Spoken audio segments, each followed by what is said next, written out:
We're sitting in Durham Cathedral in northern England, and we wanted to talk about how you recognize a Romanesque church. And Durham is a great place for us to have this conversation. It's one of the oldest Romanesque churches in England, and it's enormous. Romanesque is a word that often is applied to this style of architecture on the continent. Here in England, we often refer to this style as Anglo-Norman, referring to the Normans who had invaded in 1066 and brought this style of architecture with them from France. And it's often put forward that Romanesque architecture was the first large-scale architecture since the Roman Empire in Western Europe. But there was, in fact, large-scale building before the Romanesque. One only needs to look at, for example, the Palatine Chapel in Aachen or St. Ambrogio in Milan. And art historians are also aware that traditions from the Middle East and from Spain, which was at this time not under the control of Christians, but was under the control of Islam, might also play a role here. But what makes the architecture of this period unique is that it addressed the needs of people who were now on the move. And they were on the move because they were going in large numbers on pilgrimages to visit important religious sites, to visit relics, in the hope often of a miracle that could be performed, a healing, or even acquiring merit that could ultimately lead to less time in purgatory and an arrival sooner in heaven. And the church that we're in was an important pilgrimage destination because it housed and still houses the relics of St. Cuthbert.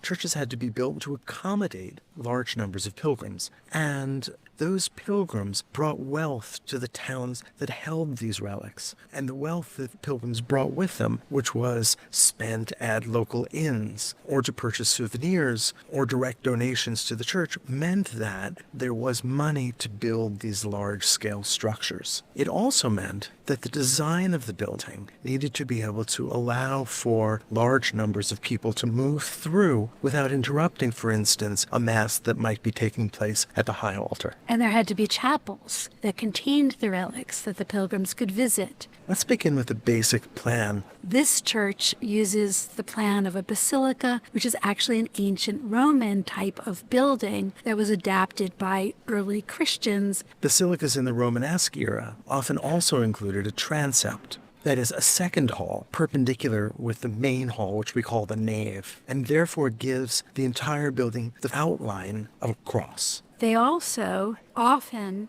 included an aisle on either side of that main hallway, the nave, sometimes even two aisles, so that you could hold larger numbers of people who needed to circulate through the church. The single most characteristic aspect of Romanesque architecture is its use of the ancient Roman arch. That is the round arch. When we look, for example, across the nave, we notice at the very lowest level a row of round arches, in fact, very deep round arches with rolled molding. Above that, at the gallery level, we see another round arch, this one subdivided into two smaller round arches. And at Durham, it's a very deep gallery with a walkway that would have been used for members of the church. And above that is a more narrow passage and windows that bring in daylight. But as is typical of Romanesque churches, these are quite small. And so these are relatively dark spaces. We see yet another round arch, this time subdivided into three smaller round arches, where the central arch is larger than the ones on either side. So the architects of the Romanesque period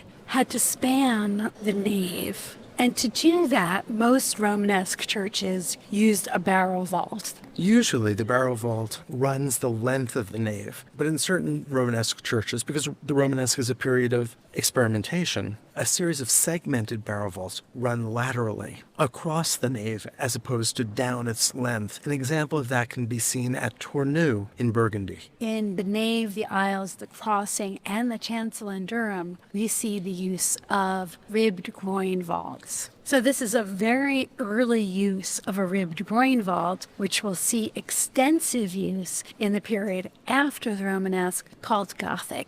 Another important characteristic of the Romanesque is its sense of weight, its heaviness, and that's accentuated by the relative darkness. The walls are largely unpierced by windows, and the windows that do exist are relatively small, especially in comparison with the Gothic windows that will come after. You can see the massiveness, especially in the enormous piers that help to support the massive weight of the stone vaulting above.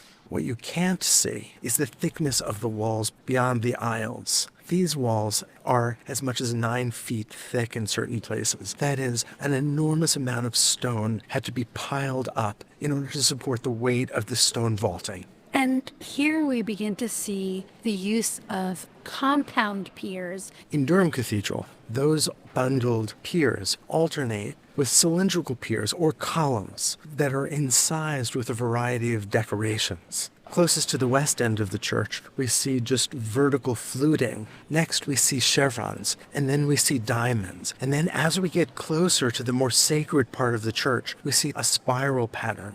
It's very typical for the most sacred part of the church, the eastern end, to be more heavily decorated. That's where the monks performed their duties, and that's also where the body of St. Cuthbert lies.